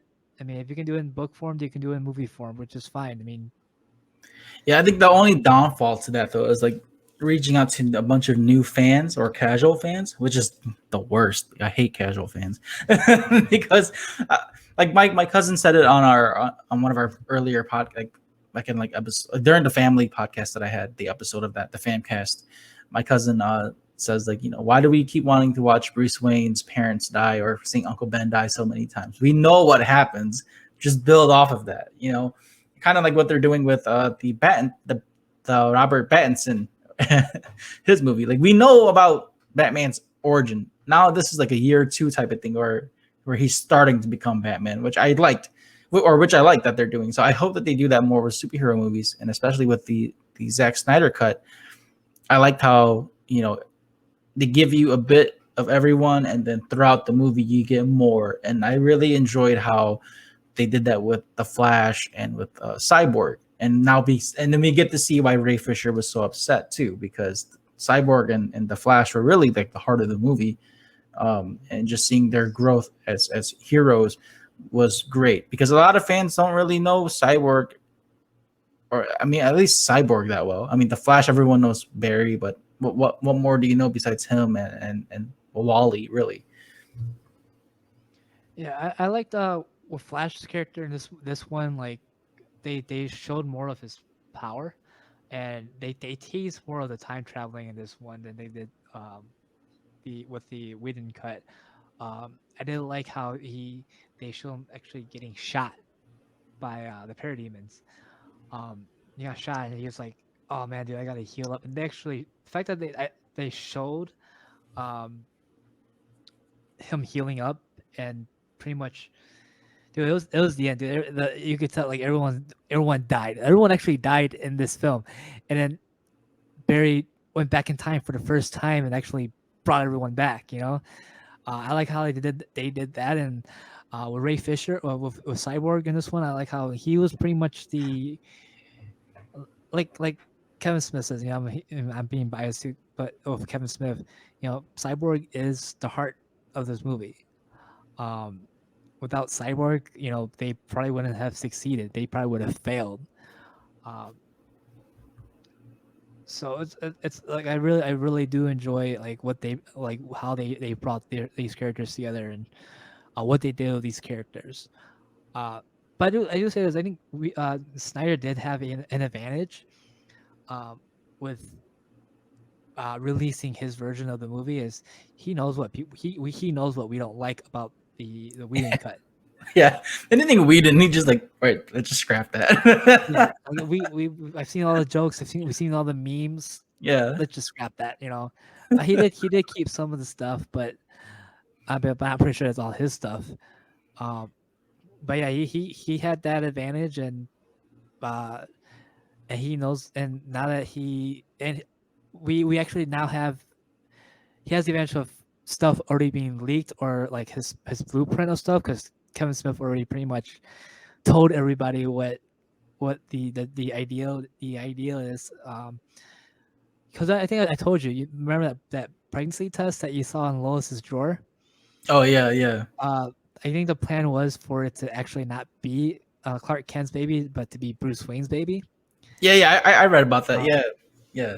I think, and I think right now there's like some outrage into that. But knowing Batman, he probably would do some stupid stuff like take advantage of a girl who is emotionally distressed, and it probably could. It probably would have, wouldn't have surprised me if that it ended up being Batman's baby. But I think right now, like there are people who are like, no, don't do that. It just kind of ruins everything. But maybe that's why Superman's pissed. I think that'll if that was the case, right, where they do go that route, where it's Bruce's baby, and let's just say Clark kills him. I think that's a great testament to Superman's character that he can, that no matter how bad he is at the end, deep down, Superman's a good person, and I think him taking in this Bruce Wayne baby and raising it and having him become the next Batman says a lot about Superman's character, really. And I Yeah. really like that they teased that too. Like they gave Superman a better look for this movie, not just the black suit, but the fact that like I loved how the part where he's walking in the ship and you hear like the echoes or like the voiceovers of Kevin Costner and Russell Crowe's characters being like teaching Superman to one day they'll all look up to you and you just have to be a good person type of thing. I really liked how they did that. Superman's Flight 2.0, like they showed you how important Superman is to not just the Justice League but to DC, that he is like in the not Three Jokers but the what was it, that Superman when he fought Dr. Manhattan, the Doomsday Clock. Doomsday Clock. Yeah, Doomsday Clock. How Dr. Manhattan mentions that the center of the DC universe is Superman. That's what it pretty much is, and that's why I liked how this movie, how they showed you how important Superman is, and what kind of and how I guess the importance of his character is to everyone else. Because without him, Batman and Wonder Woman, none of them would have ever united to fight Darkseid or to fight Steppenwolf. And so I really enjoyed seeing that Snyder really put more time into Superman's character. Now I know like a lot of listeners don't, or a lot of viewers, maybe not of the podcast, but just in general, a lot of fans or casual fans don't like Henry Cavill's Superman. But did you like how they portrayed him too in the Snyder Cut? See, for me, I didn't really watch the old Superman movies much. I don't actually know what happens in those movies, so I wouldn't be able to know how to compare Henry Cavill to the other ones besides Brandon Roth. So to me, Henry Cavill is my Superman just because I didn't watch the other films. I didn't really watch. I mean, I watched Smallville, but I didn't really watch it a lot. So, Henry Cavill to me, he's Superman. Like I think he does a good job, and um, I mean the look of it. I mean, his look doesn't look as it doesn't like from like based on the comics and the animated show, he doesn't have the Superman structure, the face structure for it, and like just like Tyler, what's his last name? Oh, the CW Superman. Yeah, his Superman doesn't like Superman either. I mean, I think his look doesn't match. But Brandon Ross Superman does kind of have that look to it. Christopher Reeves Superman had that look to it, but it's just Henry Cavill doesn't have that look. But look, I think he does a good job. His resume is building up because of his work in as The Witcher. Uh, but I think like the way he speaks, I think that's Clark Kent like. I mean, I'm not the biggest Superman fan. I mean, I've read like you. I read like maybe some of Rebirth stuff, and I stopped at a certain point. But the way he speaks, it's like it sounds like Superman to me. I mean, I'm just speaking from I my own think experience. yeah, I think Cavill's presence as Superman and Clark Kent, he carries that well versus just how he looks. Yeah. But I do like it though. I really wish that they went with that route. Again, with the whole Whedon thing and the fucking mouth, the bizarro mouth. That was fucking terrible. Yeah, you know what I could have done with that though. I mean, it's as much as cool as it was. The black suit. We didn't need a black suit. Um, I didn't understand the black suit. Didn't he wear the black suit mainly because that's what he wore when he got resurrected after Doomsday killed him? Yeah, like the black suit was to help him heal faster. It's supposed to absorb more sunlight than his actual suit, which is why he wears it. But I kind of like that reference to it. But still, I just wish that what they did was pick up more off of the end of Batman vs Superman. Like how they teased like how the ground was like rising a little bit towards that end. You realize that had nothing to do with Superman coming back. It was just Yeah, there was nothing with no connection whatsoever. So I kind of got mad about that. But overall, I think they did really well. But again, back to just the movie, I really like what they did with like Wonder Woman and Aquaman. They really showed more Aquaman, which I liked. Showed more about Aquaman's character, more about his identity of fighting for the surface and fighting for Atlantis. But there's one thing though, I spoke with you about this. There's one thing I disliked was the fact that Amber Heard's character, her as Mira, how she has like the English accent in the Snyder Cut, but in the Aquaman movie, she's like speaking with an American accent. That threw me off so bad. I hate it. Yeah, I don't know what they're doing. Her hair isn't as red. Yeah. They did that with Mary Jane too in Spider-Man actually, but it was the opposite. With Spider-Man, Mary Jane, like when you first seen Kristen Dunst, she was really, really red. Her hair was really red, and then like later on, you kind of see that brownish red. So but with Amber Heard in this one, it's like the opposite. She was not as red, and It had like more of an orange to it. Yeah, but who knows? Maybe if they do decide to stick with Snyder, they'll probably just flashpoint everything. Everything that we've seen in everything that we see in like future movies, not canon. Well, maybe still canon, but changed because Barry Allen. We know Barry Allen is going back in time to fix the timeline. That's just a given because we already know the future's like, and it's not the future. It's not the nightmare future. I really like how they touch up on that too. Like you brought it up already with Barry time traveling, but they really did focus on Barry's powers in this movie versus like how they did in the Whedon version. The ability that the fact that he can go and connect the Speed Force so early, in at least in his character's portrayal, because like I believe in the Snyder Cut, he's still new. He's like the Spider-Man. I hate to say it like that, but he's like the Spider-Man of the Justice League. He's a new hero. He's just learning to be a hero. But I really liked how he's in touch with his powers already. Like he knows how fast he can go. He knows what he can do with his powers. It's just about being the hero aspect. And I really liked, back up to the scene where Doomsday invades Earth, or gets back to Earth. He opens the portal to Earth and the mother boxes explode, and how he just runs through time. And man, that scene really, I guess, was really like a personal moment for me, because like he, and Barry Allen's character in this movie, he's someone who's lost because his dad is framed for murder that he knows that he didn't commit. But like if you watch The Flash, we all know that his dad goes to jail because of what supposedly happened. But he's just lost. He's a lost person. He's in and out of different jobs, can't even find a stable job. And with him going back in time and thinking back to what his dad told him, like that part really like was personal for me. Just him, letting his dad know that whatever happened, he wants his dad to know that he was the best of the best. And the quote where change your future, change your past, it's all right now. Like I love that part, and just the music for that scene too, and just him running through time and just saving everyone was probably the best part of the movie that I liked. Yeah, with Flash in this movie, they're gonna have to this universe, they're gonna change his origin story. Yeah, because you know that like he's not even Star Labs yet, so it's like how did he get his powers? I don't think he's made it to where there was a collider.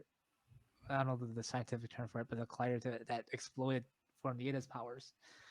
Because we know even in the original comics, it was just him getting struck by lightning. So here it's like, what are they gonna do? Like, how they're doing it?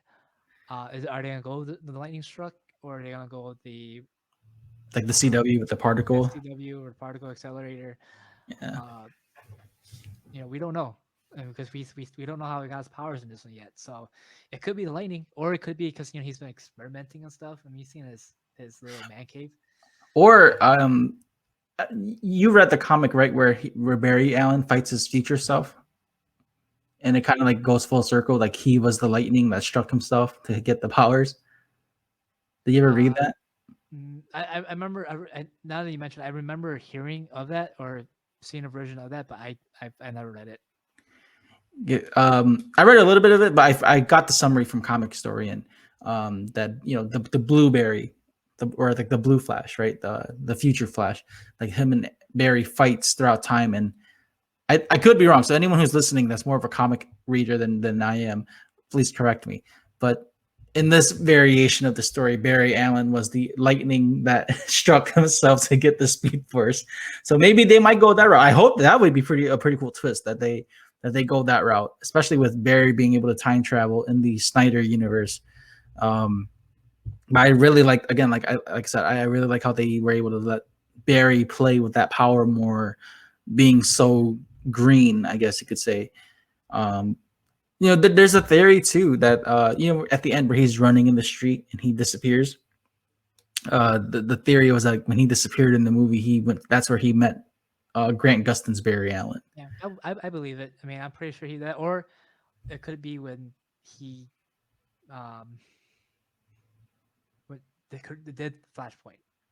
So yeah, who knows? We don't. I mean, we're still waiting for it. Maybe like I said, maybe it's when he creates Flashpoint, or maybe it was that moment. I mean, it probably is that moment because it happens so fast that you can't tell. Because when Grant Gustin's Barry Allen did that, and with the first crossover between Supergirl and Flash, like for us, for him it was an instant. Like to his universe, it was an instant. Like he ran and he goes, "I'm back." But then that was for us. We only saw an instant of it. But what we don't know is he actually went in to a different universe and spent like a whole day or two. Yeah. In Supergirl's universe. Yeah. So it could be that same thing. Like he goes in time and it was for them it was an instant, but for him it was like a million miles. Maybe million, like I don't know. It was a million miles per hour. I don't know. Like it was, yeah, the time difference was way different. I like that. That's a great point you brought up. Maybe they'll do that more with Ezra Miller's Flash. Yeah, Speed Force it's timeless. It's all time. It's there's no time in this time. I mean the Speed Force. So, they could run into 50 other Barry Allens running in time with the same thing that one Barry Allen already done. So. I kind of like the meme where Barry Allen goes back to save his mom. There's like 10 different Flashes like right there. That old meme for the CW. I was still hoping that was going to be the case, but that would be pretty comical. But to continue on, what did you think of the end? That final scene where they do the nightmare and before that, what did you think of the the Martian Manhunter review, because when we watched that at your apartment, we both geeked out so bad. We're like, oh my god, they confirmed that he was Martian Manhunter. What did you think of that scene? I liked how they didn't just sit on that, like, because like we saw him like, wait, this doesn't make sense. Like, why? Like, it was cool. It's cool to see Martian Manhunter talking to Lois Lane, but like they had to end it somehow with Martian Manhunter. And like, dude, like they had to do something with it. Like, I don't, if they just brought Martian Manhunter as Martha Kent, it's like, okay, is that all we're seeing of him? Like, what's the point of that? And they brought him back at the end, like, okay. And they finally revealed who it was, which, no surprise, was the military dude from Man of Steel. You know, it was no surprise in that. So I thought it was pretty cool, and I like that he's gonna be a key player in this. I think he might be one of the reasons why things are different, because you didn't see him in a nightmare scene. Yeah. You didn't really, I mean, unless if he's dead, but you didn't really see him in any other scene but the scene that he in. So I think he plays a big part of how time is different. But it's cool. Man, this little cameo, this little appearance was pretty cool. I'm excited to see what they do with him. I was just glad that they kind of just closed that theory up that he was the military guy from Man of Steel. I liked how they did that. They just confirmed it for us. But to continue on though with back to the nightmare scene, this was something that a lot of viewers or fans was expecting, because in the trailer we got to see Jared Leto's Joker and obviously the whole society line that everyone was making memes of. It wasn't in the first cut, but in the Justice League Black and White one, that scene was featured in that one. I don't know. Maybe it's just me. Maybe I don't know what it is, but I wasn't as hype for the "we live in a society." I think people just overhyped that one line. I'm like, I don't get it. I don't get it.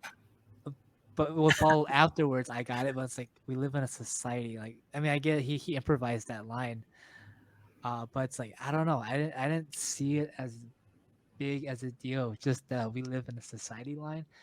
The follow up to it was cool, but after that, it's like, man, why are people making such a big deal of it? But that scene was I really liked how we finally, in this universe, we finally saw Batman and Joker actually be in the same scene. It really played off what we know what the relationship is like. Batman just can't stand the fact that he's actually working with the Joker. And they talk about their past a little bit, and they're just kind of, Joker's just egging him on, like, just kill me, man. Like, I know you want to kill me, like, but I can't kill you because you have what we need, pretty much.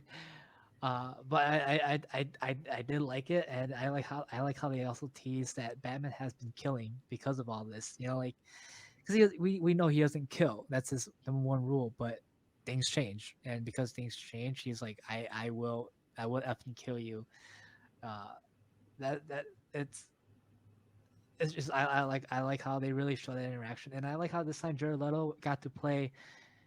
I don't know if with Suicide Squad, I don't know if that was his call or if that was David Ayer's call on how the Joker was portrayed. But I like how Jared Leto was able to portray the Joker to how I feel like it should have been done in the first place. Yep, I always thought that was how it should have been portrayed. I think because like when Jared Leto was first teasing Joker's voice, I remember watching that clip, and he's the front man for 30 Seconds to Mars, if viewers don't know, and he was speaking in his Joker voice to the fans, and so that was like his first tease of how he was going to portray Joker. I really liked their interaction, especially like you said, how him and Batflex interaction, how they're like going at each other, like he's like, this isn't the first time you lost someone, the boy. He brings up Robin, and then Batman brings up Harley Quinn. Like, I promised her before she died I was gonna fucking kill you. I really liked how they get under each other's skin, but Batman won't do it because they need him. And I do like this part of the story too. I don't know if you read like what I guess the summary was, like the fact that Joker knew that where the mother box was, and that's why they needed him alive. And I like that the fact that the team was Batman, Cyborg, Flash, and Mira. I like that. And Deathstroke, what did you think of that? Because I would have never expected to see Deathstroke team up with Batman in that, at least in that part of the movie. Stuff happens. I mean, just like why Batman and Joker is together. Uh, I'm pretty sure they realize how crazy stuff is, and their feud their feud can wait. I think that's just how Deathstroke is. That Deathstroke and Batman, both those guys, they have that same characteristic of like, I don't like you, but our stuff can wait. Unless if someone pays me a bunch of money to kill you, then I'll kill you. But uh, Deathstroke does have that morality behind him, so it's right now it doesn't benefit him to kill Batman now, because what benefit would it do to him? Uh, yeah, if they tease that Batman was the reason why he lost his eye, but it's like, look, doesn't matter. We need to survive together. So, and I think he knows without Batman, he probably wouldn't live as long as he is. He is living, or without Batman, uh, it's just gonna go crazier. It's crazy now, but we need Batman. I'm pretty sure that's what is happening there. Yeah, and then like to continue on with the nightmare, like this variation of Barry is what we saw in Batman vs Superman, like him wearing like the armor and like the cloak. And well, before we get into that though, like the ending for this nightmare scene has been Superman comes down, and and the setting is already like Darkseid won. They make it, Darkseid's already won. Apparently, Wonder Woman and Aquaman are already dead in this part of the timeline, and Darkseid obtained the anti-light equation and has made Superman turn to be one of his goons, I guess you could say. And so they had to find the mother boxes, but then at the end of the scene, Superman comes down, and they cut it off at that. And I think that's such a huge tease, right? Because I love this injustice kind of feel that they're giving with Superman.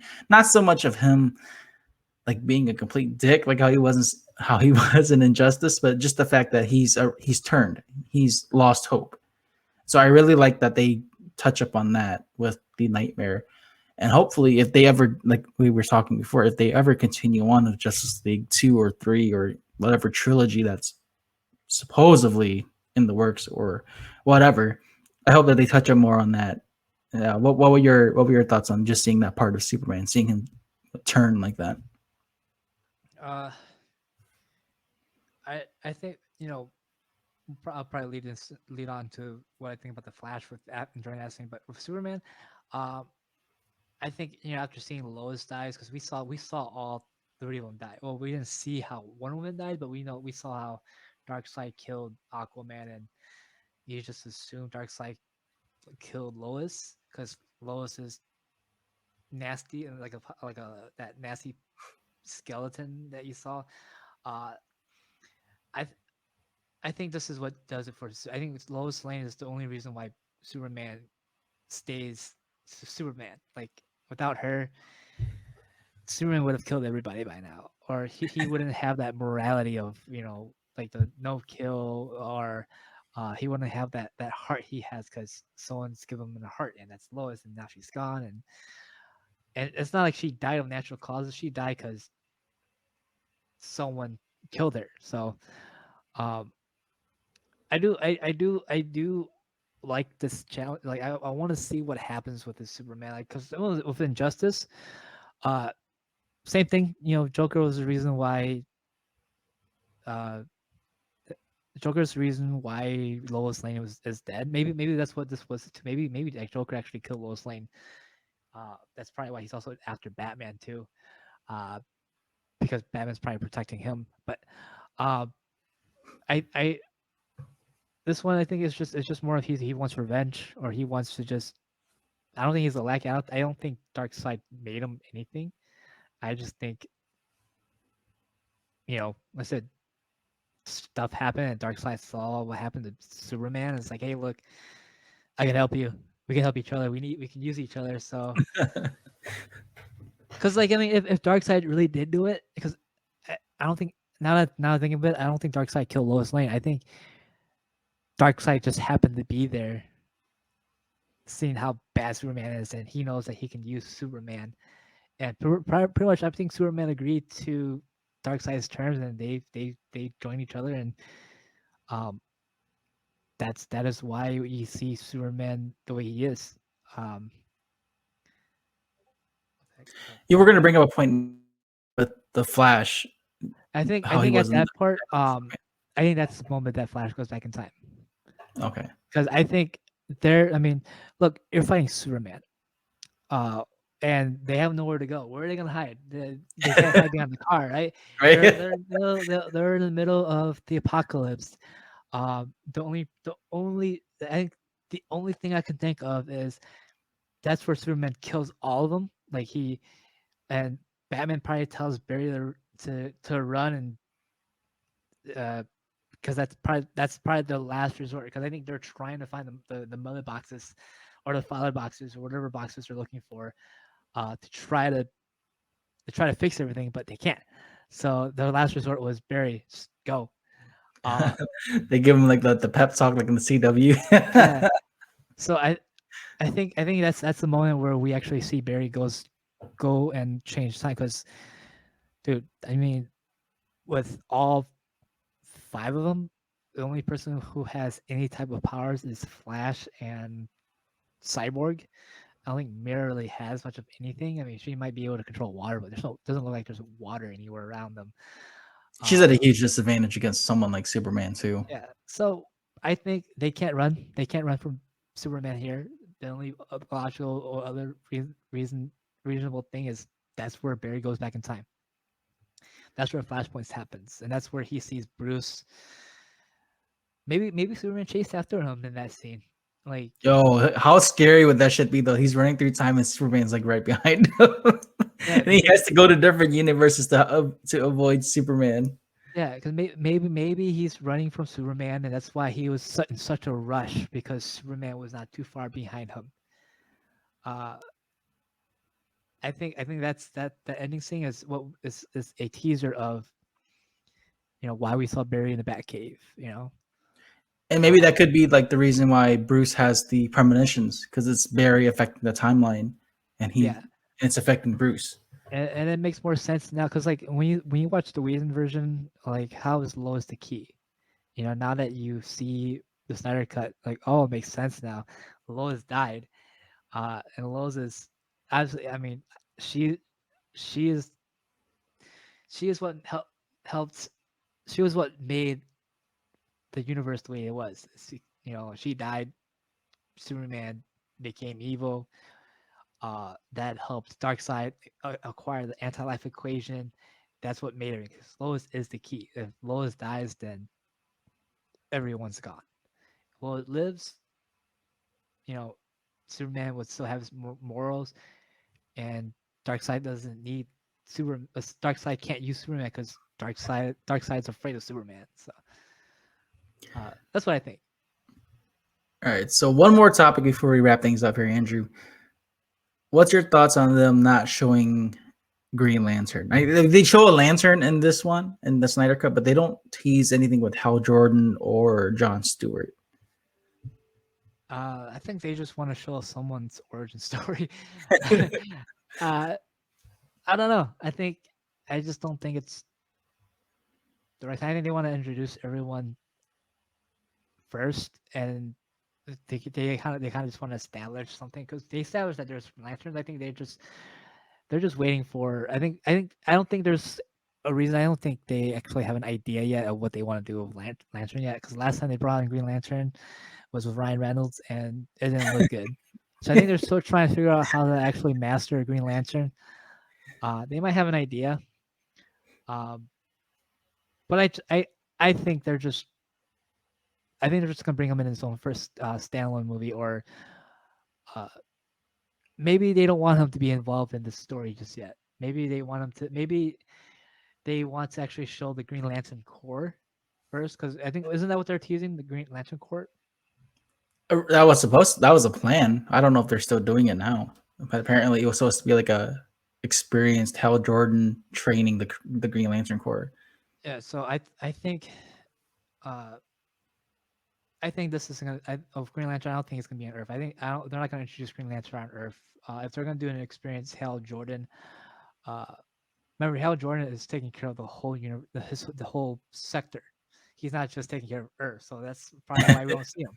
'Cause, look, um, I'm just gonna say it like this. I mean, Earth's not the only planet that needs saving. I mean, we're not the like in this universe. We're not the only thing that's out there. And you see what happened to Superman's world. You know what happens in other planets. It's like to the Green Lantern Corps, this could just be another bank robbery or something. It's not as serious yet.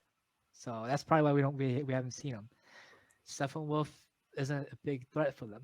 Like this is not big enough for them to save Earth. Now when Darkseid shows up, then that's probably when they'll be like, all right, we gotta go to Earth. But Yeah. it's just like how Captain Marvel. As much as we don't like her, that's why. Where was she? And why didn't she appear to the end of Endgame? She had to take care of other stuff, and Earth wasn't her priority. That's probably why we haven't seen Green Lantern yet. I agree with that. I can see why. Yeah, that'll be a good explanation too. I guess not to so much copy Marvel, but the fact that maybe that's a good explanation too why Green Lantern wasn't there. If they were to ever question like Hal Jordan, like why weren't you here when Steppenwolf in the parademon Zack? He's probably like because there's other emergencies around the sector and not just here. So maybe they're maybe it's the Green Lantern War. That maybe he's fighting in the war. I mean, maybe that'll be a good one too. I never read the Green Lantern, the Lantern Wars or whatever it's called, but I mean that'd be cool. I mean, I heard that story was pretty good. So I mean, maybe that's what's going on. Maybe that's why they don't care about what's going on Earth. It's because they have their own war to fight. All right, so Andrew, thank you so much for doing this, man. Again, this is just our thoughts and opinions on the Snyder Cut and our other topics. Yeah, so if you guys have any viewers or watchers have any opinions or comments, please let me know in the comment section. Either the YouTube video or you can message me on Facebook or Instagram, giving me your thoughts. I'd love to read them. But again, thank you, Andrew, for giving me your time to do this and to just talk about these topics here. Can't wait for more discussions like this as well. And hopefully we do get to see more of the Snyder universe. And if not, then we'll just stick to what we have, right? Yeah, I mean, who knows? Our opinions might change after a few more watches, but it'd be cool. I'm excited to see what's next, if there's anything next.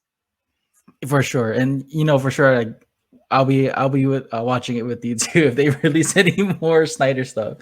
But yeah, this is episode 86. You guys, thank you so much for listening and making it to this point of the episode. If you've made it to this point, if not, it's all right. Make sure to like, share, and subscribe to all of the other content and social media pages for Spoiler Force, and just check out all the other episodes. I will be dropping some more episodes soon. After this episode, the Attack on Titan reviews should be coming out either the same week or maybe the weekend after. But stay tuned, and there's also guest announcements coming soon. So follow Spoiler Force Podcast, and you'll get updates on there. And again, thank you, Andrew, for doing this. And yeah, thank you so much, man. Yeah, no problem, man.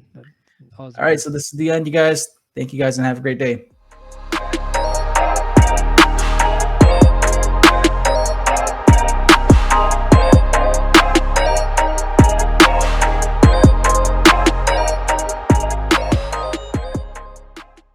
If you enjoyed this episode, make sure to follow, like, share, subscribe, and rate Spoiler Force Podcast. If you have any guest recommendations, comments, questions, concerns, or criticism, you can email me at rickyvang92@gmail.com or message me online on any of my social media platforms. Want to listen to more pop culture themed podcasts? Then check out the Epic Sewers Podcast Network.